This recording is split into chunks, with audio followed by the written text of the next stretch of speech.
Hi, I'm Rob Richards here at a well-known gym in Los Angeles, California. Welcome to Fit Tips, Tricks and Techniques. Today we're having a look at abdominals, or six-pack, tight toned abs. Number of different names, but one thing is for certain, and that's their definition for most people.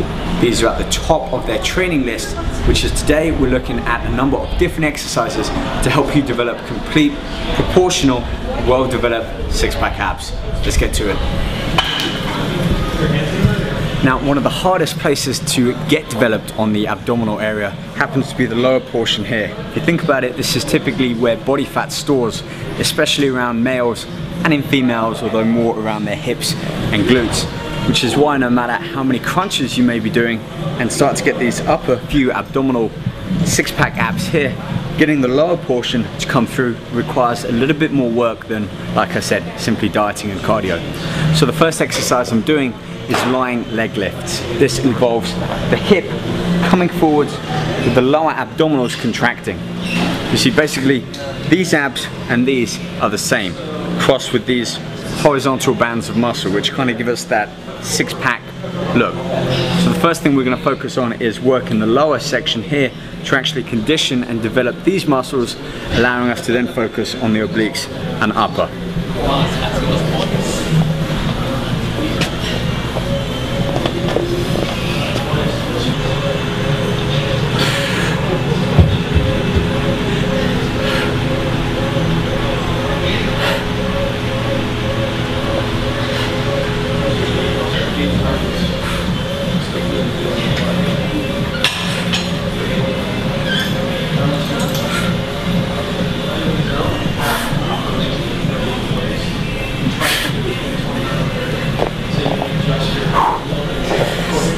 Let's break this exercise down and have a look at the tips and some of the techniques involved with this movement.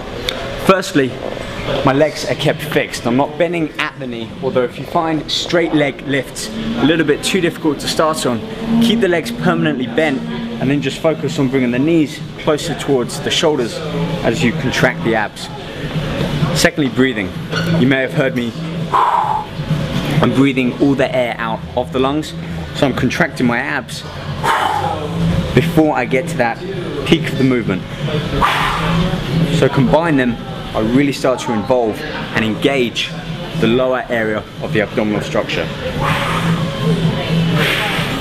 So it's this breathing combined with that very focused small range movement, but actually engaging the muscle rather than swinging back and forth. If you're just starting off, 10, 12, 15 reps is a great number to aim for.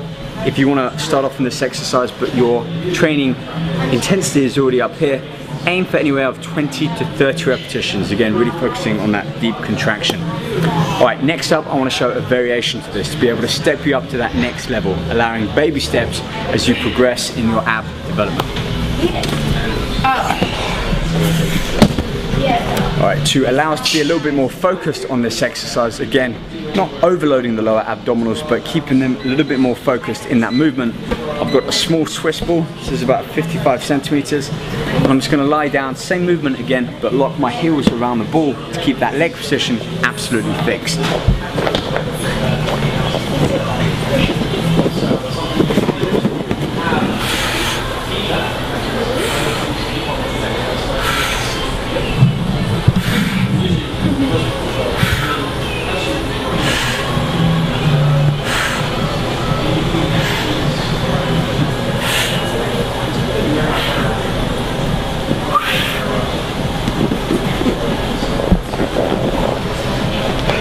So that one variation there, adding in some apparatus to really lock in that leg position, allows me to increase the intensity on the lower abdominals. 15 up to 30 repetitions using the Swiss ball, and then we can move on to the next exercise, which is medicine ball V rotations. So let's get a smaller ball.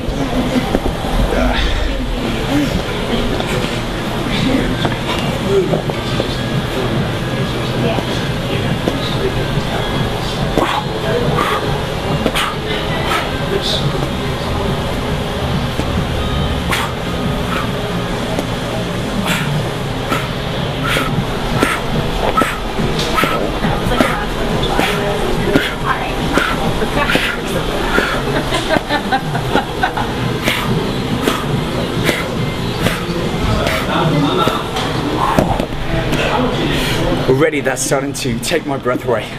With this one, with the side rotations, the obliques, both the internal, external obliques, are kind of like these lower and upper V's, kind of like this. And they work by rotating the core, basically accelerating and de-accelerating, which is why it's useful adding in this resistance to allow us to focus on the speed of the switch. Another thing, breathing, short breaths. I'm exhaling each time I rotate round, taking a short breath in as I return back to the start. And thirdly, positioning. I start by leaning back, engage my abs so that they have some resistance on them, and then keep my arms fixed in that ball at a set distance, rotate. Now I found if you do want to take the ball up, basically take the weight up, you can also use dumbbells to help lock your feet in and therefore add a little bit more resistance back into the movement. Right, moving on, exercise number 3.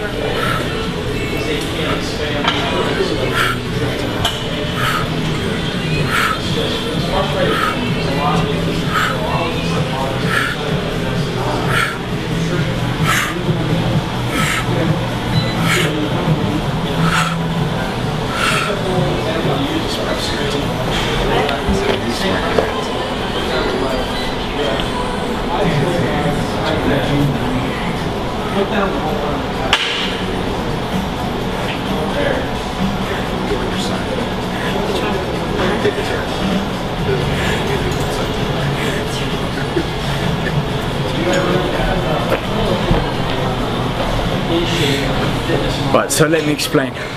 The exercise before this, we rotated around the trunk. On this one, we're basically flexing it laterally.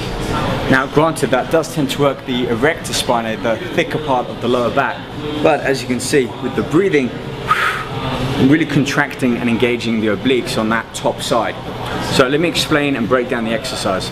Laying on my side, shoulders stacked on top of each other, my hips are in line, my heels in line. Kind of like a fish out of water. So my hips are stacked, my heels are together, and if a fish is kind of flapping out of water, you're doing a controlled version of that. Heels and shoulders lift up off the ground at the same time as you engage your obliques here. So you're not leaning back and forth. 15, always up to 30 reps if you can manage that, and then switch sides, or you can do 15 on each side and switching in between.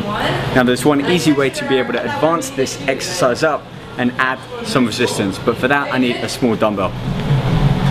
So I have a small weight, this is only about 10 pounds, and with this I'm going to do the same exercise but keeping this top arm up, allowing me to push that weight up and really add some extra resistance into working my intercostals, these finger-like muscles just under the chest. My other hand is still going to reach around and I have my fingers around those lower obliques that I'm working.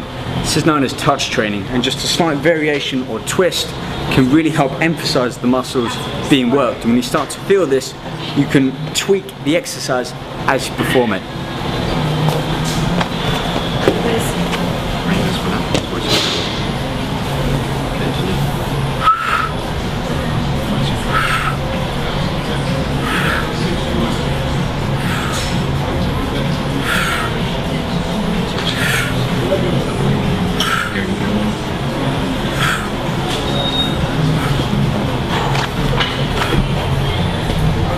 I may have included these exercises in what you can consider as the beginner abdominal circuit, but by adding in enough resistance, you're changing one of those factors enough to really make this quite an advanced exercise.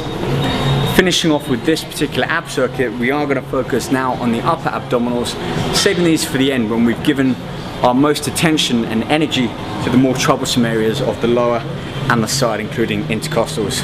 So I'm going to put the dumbbell back and I'll see you back over here with the bench for my double abdominal crunch. Right, so last exercise, double crunch to engage both the lower and the upper, both contracting at the same time. So we all know how a standard crunch goes, or sit up. Arms usually, hands by your temple. You breathe out, contract the abs, and the shoulders lift up about 2 inches off the floor. We're going to do the same thing but replicate that movement with the hips, kind of like on that first exercise with the lying leg lift, so that the hips and the shoulders come together as we breathe out and contract. Quite a powerful movement, especially for developing some thickness to the abdominal structure.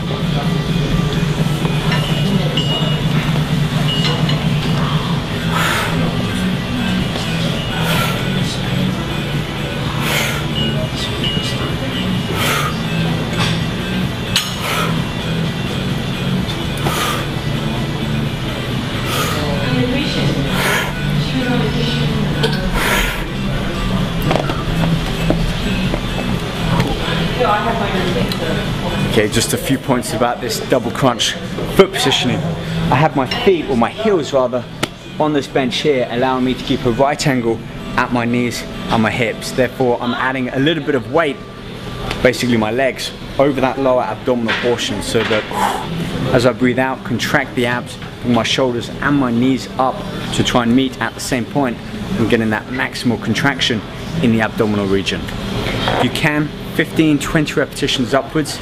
And if you're hitting 20, you might want to add some resistance in, either keeping that dumbbell that I just put back, arms locked out, pushing it straight up, or a medicine ball. So as you can see, when it comes to getting six-pack abs, it's a lot more than simply cardio and lack of food.